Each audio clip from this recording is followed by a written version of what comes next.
Lover with you, love with you, feels so true, feels so new. Love with you. Hi mga ka-chupapis, nagkukulot-kulutan. First time ko to ulit gamitin yung aking pangkulot. Dahil mahaba na yung hair ko, dati kasi super ikli. Ginagamit ko lang siya pang ano, hanggang dito kasi dati yung buhok ko. Ginagamit ko siya pang ganun. Pang ngayon, magka-curly-curly-han tayo. Magsisimba kami ngayon mga ka-chupa dahil araw ng Panginoon. Which is Sunday today. So, ganyan pa siya kinukulot. Para kunwari, may kulot tayo. Ano lang tong mga ka-chupa, itong planchang to, maganda kasi hindi ka mapapasok kasi meron siyang fan. Kaya hindi ako napapasok pag ito ang gamit ko. Ngayon mahaba na yung aking hair. Gusto ko mag-ulit magkulit-kulutan. Ayun o. Naggupit pala ako kagabi ng bangs. Nagpasasyahan nyo na yung aking bangs. Hindi pantay-pantay. Awang ini. Hindi napapasok pero napasok. Sinungaling no? Nabili ko pa to sa Pinas mga ka-chupa. Magkano ba to? Ayan, 3,699. So, ito siya mga ka-chupa. Maganda naman. Ang ganda, besh! Parang wig lang yun. Ulitin natin to ulit.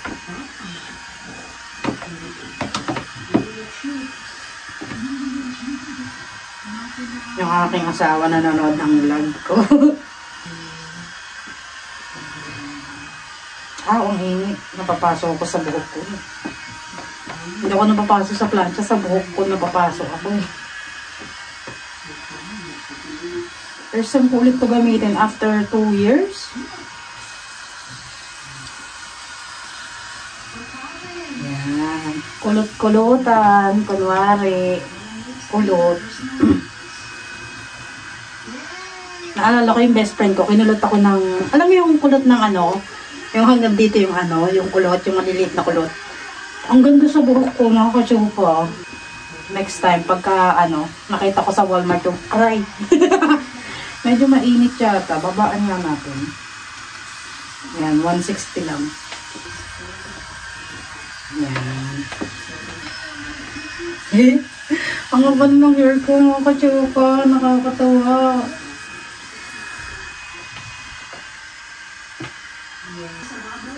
Pulutin ko muna to. And then, anong oras to? Mag-alas 8 pa lang. Ang oras ng alis namin dito sa bahay, pagka magsisimba kami, 8:30. Kasi ang simba is 9. Medyo hindi siya masyadong mainit pagka ginawa kong 160 lang. So, lagyan natin 180. Meron siyang temperature eh. Oy, ang ganda. Ganyan lang gusto ko curl mga ka-chupa. Hindi masyadong kulot-kulot. Ayan. Kasi dati yung nasa balikat ko yung aking buhok, hindi ko ma-curl kasi super ikli. Ngayon mahaba na, i-curl na natin. Ay.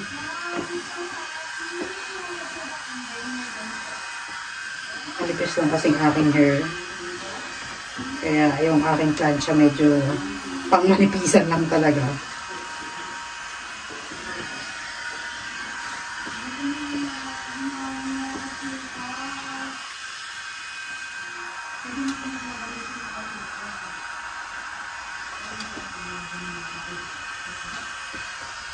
Oh! Okay na ba lahat? Nakulot na ba lahat? Wala na dito sa likod. Okay. Alabi! Look!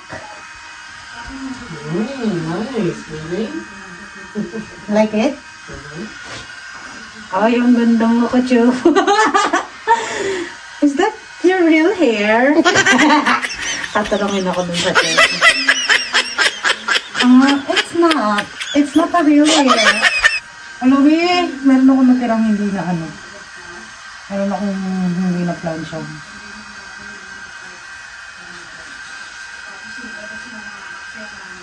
Hindi ko makuha kung ano to.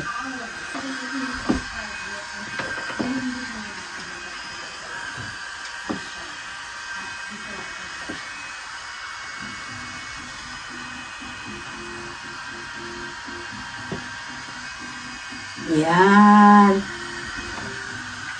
Ayan, maganda pagka mahaba kang buhok. Magagawa mo yung anong gusto mo. Sabi ko sinong asawa ko, magpagupit daw ako ng bobcat. Mas bagay daw sa akin. Sabi ko hindi. Kasi may plano ko sa buhok ko. Diba? At saka diba nasa Bible yan, mga kachopa, na kalimutan ko na yung ano yan. Basta kalimutan ko na yung Bible verse na yun. Basta pag mahaba daw ang buhok mo, kalimutan ko na. Ay, ang ganda mga kachupapis! Pili maganda na naman tayo dito. Patayin na natin to. Ang ganda ng planchang to. Never ako napasok. Kahit idikit na siya sa tenga, mga kachupa. Naalala ko yung kaibigan ko, kinulat ko gamit yung plancha ko. Binibiro ko. Pinurang ko, dinikit ko sa tainga niya, akala niya mapapaso siya. Ang lumalabas kasi sa ano na to. Ay, may mga butas na yan is, para siyang blower, mga kachopa. Pero mahina lang. Kaya, kahit hawakan mo siya, hindi siya mainit dito. Diba yung mga ibang plancha na napapaso ka? Kasi super init. Ito naman, meron siyang, may temperature siya ditong pagpipilian mo. Tapos itong fan, ayan yung itong lumalabas dito. Kaya gustong gusto ko to. Maganda na ba? Nakaka-chopapis. Tingnan nyo nga. Hey baby, you like my hair?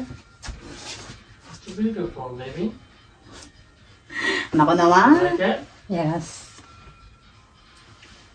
So mag-ano tayo, mag-ayos-ayos tayo. Gusto ko magkilay. Pang-kilay ba ako rito? Alam mo, pang-kilay lang ang aking mga kachopa. Teka lang ha. Ito lang yung aking makeup, mga kachopa. Isang gantes para sa lipstick. Isang ganto para sa cheek, tsaka sa lipstick. At saka isang eyebrow. Kasi yung eyebrow ko medyo wala akong eyebrow masyado. Kaya mag-eyebrow muna tayo. Tapos ito yung gamit ko sa mukha, mga kachopa. Nagsisirum ako. So kaya nakikita nyo wala na masyadong tagyawat. Dahil talagang lala ng tagyawat ko, mga kachopa. So ayun yung gamit ko. And then tanggalin ko na itong mansion ko. Magkilay muna tayo. Ganito lang naman ako magkilay. Mabilis lang ako, mga kachopa. Ay, wala yung aking maliit na salamin. Dito sana ako.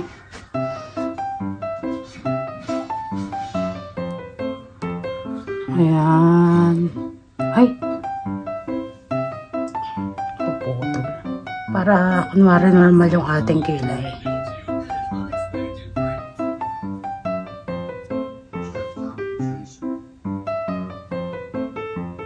Aray! Nasaktan ko pa yung aking sarili.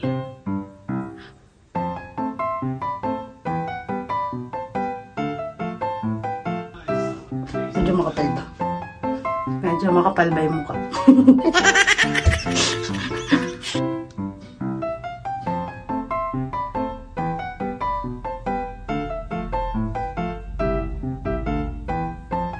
Pansin nyo mga kachopa, hindi na ako nagka-foundation. Kasi gusto ko yung nakikita yung aking spotless. Saan spotless? Ang dami kong bakas. Hindi na ako nagka-foundation mga kachopa. Hindi ko alam kung bakit. Hindi na rin ako sanay. Kasi parang gusto ko yung normal lang. Kahit punasan mo ng tissue dyan, hindi ka ma-afraid na ay baka mag-iba yung kulay pagka napunasan ko yung tissue, diba? Kaya tatakot ako. Pero minsan naman nagpa-foundation ako.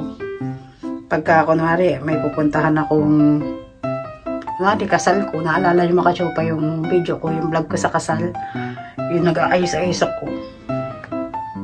Ako lang nag-makeup ng ni-makeupan ko lang sarili kong yung time na yun. Kasi hindi na kami nag-hire ng mga taga-makeup kasi hindi naman kami ganun kayaman. So, mas okay na yung ganito. Ano ba yan? Wala na, paubos na ito, makachupa. Nasa Pinas pa kasi ako na ito eh.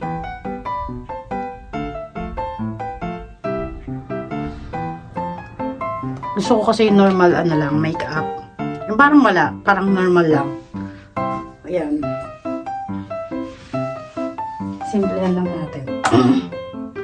And then, maglagay tayo nito. Ito para siyang glitters. Kaya ako naman nagustuhan to kasi yung labi ko namamalat. Eh pag naglalagay ako nito, hindi siya namamalat. Hindi siya nagdadry. Tapos may lasang mentol. Diba? Parang ano lang, no, kachupa. Hindi ka ba nag-makeup ka ba? Hindi. Natural yan. May patingin niya. Oh, natural. Sabi, ano pwede sabihin mo? Tsaka ka muna. Sabihin sa akin, ano. Lagay lang natin yan dyan. And then, ito ligpitin na natin. At ilagay natin sa box ulit para hindi siya, ano, pwede ko itong i-sell, mga kachupa. Pagka hindi ko na ginagamit. Benta ko ito, no? Kaya lang ginagamit ko, pero alam mo, mga kachupa, kaya ako maingat sa gamit. Kasi gusto ko, pagka binenta ko, mabibenta siya. Diba? Hindi yung ganag-ganag ka gumamit ng gamit mo. Pag binenta mo, wala nang bibili niya kasi lasog-lasog na. Naalala ko, binili ko to sa ano eh. Mag-Asia. Naalala ko yun. Nung umuwi yung aking asawa. E nung time na yun, mahaba buhok ko. Sabi ko, bili mo ako ng ganito kasi wala akong ano, gusto ko magpulutan. Wala.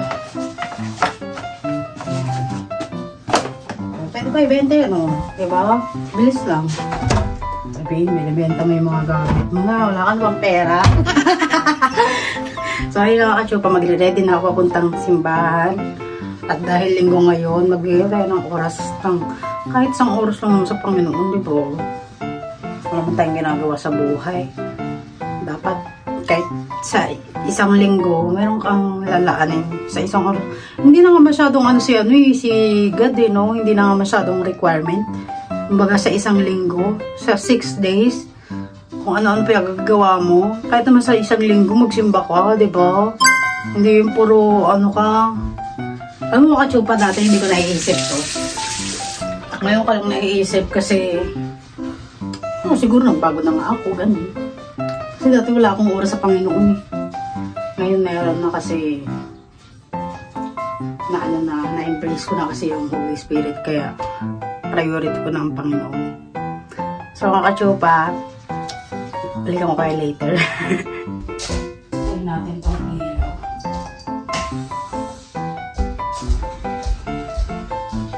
Hey baby, the door is open! The door is open. Front door? Yeah. You mean it's unlocked? No, on the outside. Oh, just the outside? I don't know. I didn't close. I closed it already, so maybe somebody opened it and they didn't close it properly.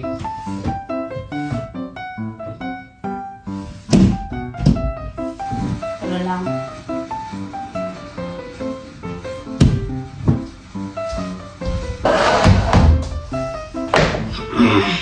Kung alam mo anong plano namin ngayong linggo, gusto ko sana punta-punta sa go-kart, ganun. Kaya lang medyo parang pagod yating asawa ko ngayon. Kasi nga summer ngayon, di ba mga kachopa? Lo, dami kong balakubak! Kakasa. Ito yung aking suot.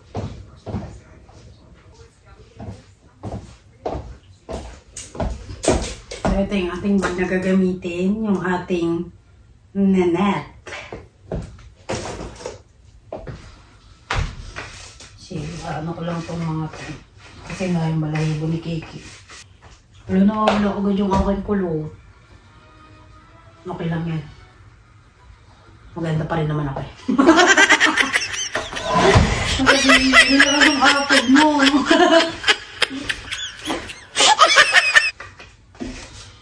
Lahat naman tayo ginawa ng Panginoon differently.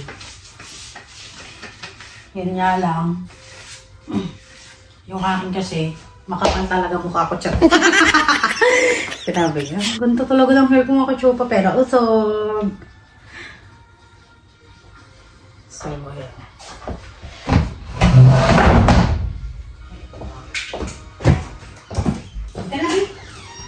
Let's go.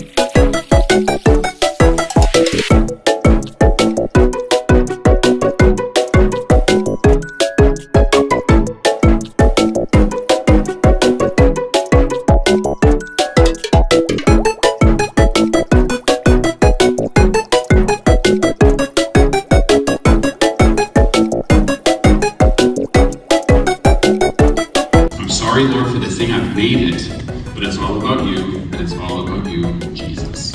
So today we're going to be looking at Psalm 90. I'm calling it a magnificent prayer of Moses, because it is. It starts out, a prayer of Moses, the man of God. My friend Jim helped me understand that's actually part of the text. We know for a fact that Moses wrote this. God wrote it through Moses. There's a better way to put that, but it's very much a prayer of Moses. Hi mga kachupapis! Kauwi lang namin galing church. And dito muna ako sa kwarto kasi ayoko yung nakikita yung kanyang pamangkin. Medyo makwento kasi yun mga kachupa. Kaya maingay. Lagi siyang maingay. Kaya naririnding tayo ako sa kanya. Hindi ko alam kung bakit. Para sumasakit. Nakakarinig ako ng mga negative words niya. Na babad trip ako sa kanya mga kachupa. Totoo lang. Siguro ganun talaga pagka ang tao is trouble-minded. Walang sinabing positive, kundi negative. Ganun, siguro. Alam niyo naman ako mga kachupa, gusto ko laging positive. Kahit negative na yung buhay ko. Alam mo yun mga kachupa, ginagawa ko pa rin siyang positive. Ay, okay pa rin yung ating kulot. Okay pa rin yung ating kulot. Hindi na siya ganun kakulot tulad na kanina, pero wavy pa rin siya. Kauwi lang namin galing simbahan. At ang natutunan namin for today's church is kung may takot ka ba sa Diyos, kung every time nagagawa ka ng kasalanan, hindi mo ba naiisip ang Panginoon. Ganun mga kachupa yung aming topic for today's video. Pero ayun nga mga kachupa, feeling ko yung pastor namin today is para sa pamangkin ng asawa ko. Yung mas namin for today. Kasi tinatanong niya yung ating pleasure ba. Pag how many minutes ba tinatagal ng pleasure natin pagka ginagawa natin yung mga sin natin. Yun yung aming topic for today. Kaya ako mga kachupa, kahit maaari, hanggat maaari, ayoko nang gumawa ng kasalanan. Kasi feeling ko kasi pagka gumagawa ko ng kasalanan, tapos every time na nagpe-pray ako kay God, parang hindi niya ako naririnig. So sabi ko, sa isip-isip ko na ayoko nang gumawa ng kasalanan para every time na magpe-pray ako kay Lord, naririnig naman ako ni Lord. Minsan, ang pinagpe-pray ko yung mga kachupa, yung pabain pasensya ko sa mga kasama ko, kasi maliit lang pasensya ko, maliit lang talaga mga kachupa. Kasi hindi ko pa alam bakit maliit. Maliit lang talaga. Siguro kaya nilagay itong mga tao to sa paligid ko is para humaban pasensya ko. Kasi nagpe-pray nga ako ng pahabain ng pasensya. Iba rin kasi si Lord no? Pagka nagpe-pray tayo ng ganung bagay, pahahabain, bibigyan ka ng mga taong pasakit sa ulo mo, tapos iintindihin mo sila. doon na papasensya mo kasi kung hindi naman agad-agad haba yung pasensya mo nang walang experience, di ba? So, kailangan mong mag-experience. Kailangan mong ma-experience yung mga taong ganito. Sumasakit talaga ulo ko mga kachupa pagka wala akong narinig kundi negative, hinaing sa buhay. Ewan ko ba bakit, mga kachupa, kasi hindi naman ako sa mga, kasi ang mga taong nasa Pinas, yung nasa Pinas ako, ang mga taong kasama ko is masasayahin, pala joke, pala tawa, ayun, mga kachupa, kaya ganun ko siya na-experience. Kaya this time, first time ko mga kachupa, first time kong makisama sa taong ganito ang behavior. Hindi ko naman sinasabi na pangit yung behavior niya, ganyan. Pero, iba talaga. Ayoko na magsalita kasi po ako mamaya. Ako naman ang pagalitan ng Diyos. Basta kakaiba siya. Kakatangi-tanging ugali. Hindi ko siya ma-compare sa lahat dahil kakaiba talaga siya. Kaya feeling ko, pag nalagpasan ko tong journey to, feeling ko panalong-panalo na ako. Forever na akong mahaba ang pasensya. Yun ang iniisip ko mga kachopa. Kaya na talaga, malagpasan ko to. Kasi minsan talagang wala na ako ng pasensya, mga kachupa. Totoo yun. Kasi, mga kachupa, naiintindihan ko kung bata. Pero sa ganyang edad, wala. Parang naisip ako na, bakit ganyan yung yung ugali niya? Bakit ganyan yung behavior niya? Puro negative yung sinasabi niya, puro hinaing sa buhay. Ilang taon na siya, mga kachupa? Ilang taon na siya? Actually, sa taon na ganyang age na yan, dapat nag-asawa na siya, di ba? May asawa na siya, dapat may mga anak na siya. Kaya lang iniisip ko, kaya siguro walang maano sa kanya is, alam mo yung mga kachupa, kayo nang kayo na, kasi parang feeling ko walang tumatagal sa kanya kasi nga, walang nakakaintindi sa kanya. Kaya sabi ko sa isip-isip ko, siguro binigay ito sa amin ng Panginoon para matulungan siya. Kasi lagi siyang trouble-minded Lagi siyang, alam mo mga kachupa, lagi siyang may hinaing sa buhay. Kahit ang ganda-ganda ng buhay niya, kahit may trabaho siya, kahit basta wala siya, hindi siya thankful na, ay nakatira ako dito sa sa bahay na to, nakatira ako sa country to, na tahimik, sagana, honey and milk, di ba? Saan mo makikita yan? Dahil wala akong narinig sa kanyang positive na words. Talaga. Puro, alam mo yun, holy, alam mo yung mga reaction na, Jesus Christ, mga ganun. Alam mo mga kachupa, naano sa kanya, parang, every time na nagsasalita siya ng mga hinain niya, parang tinutusok yung tenga ko na, alam mo yung mga kachupa, hindi ko na-explain, pero, kaya sabi ko sa isip-isip ko, feeling ko kaya ganito yung taong to kasi walang nagbibigay sa kanya ng inspiration. Lagi siyang negative lagi siyang, lahat ng lumalabas ng bunganga niya is mga nakaraan niya, kung paano siya sinaktan, paano siya sinabihan ng ganito. Parang siyang nana, mabilis, pagka inawakan mo, iiyak, yung parang ganon. Iba siya, tapos pagka nagalit siya, hinuhold niya yung grudge, hindi siya marunong magpatawad, ganun. Kaya sabi ko sa isip ko, yung behavior mo, sa tingin mo ba, pagka wala ka na dito sa mundo, ka na, di ba? Lahat naman tayo, i-judge pagka nawala na tayo dito sa mundong to. Sa tingin mo, patatawarin ka ng Panginoon kasi hindi mo kaya magpatawad sa ibang tao Sa tingin mo, patatawarin ka. Di ba may Bible verse na gano'n? Na pag hindi ka na marunong magpatawad sa kapwa mo, paano ka patatawarin ng Panginoon? Di ba? Ganun. Kasi ang feeling niya, siya, high, up to the high. Yung parang, parang siya yung mabait, yung ganto. Every time na magkukwento siya yung ginanto, siya yung, alam mo yung mga kachupa, yung parang siyang inaapi. Ayun yung lagi niyang kwento. Pero ang totoo mga kachupa, kaya siya ginagano ng ibang tao is kasi kadahilan din niya. Oo, kadahilan din niya. Kaya ganun. Kaya sabi ko, kaya pala lahat ng tao nilalayuan ka kasi ganyan yung mga ginagawa mo. Paano ka lalapitan ng mga tao kung ganyan ang ugali mo? Ganyan yung mo, mabait ka lang kapag ka mabait sila. 'Di ba? paano ka aanuhan ng mga tao? Kaya tinatanong ko mga kachupa kung may kaibigan siya dito, wala day. Ni isa, wala siyang kaibigan. Paano? Lahat ng kaibigan niya, pinag-aano na siya, pinag-unfriend, pinag-block, ganun. Kakaiba nga, mga kachupa. Kaya, sabi ko sa inyo, feeling ko talaga, tinuturuan ako ng Diyos paano humaba ang pasensya. Kasi super, ganito katiting ang pasensya ko mga kachupa, totoo yan. Kaya, every time na nagsasabi ako, nagkukwento ko sa asawa ko na bakit kailangan nating tumira sa gantong tao, gantong klaseng tao, gano'n na ba ang kagipit ang buhay natin. Tapos lagi naman sinasabi ng asawa ko is, hindi sa ganun.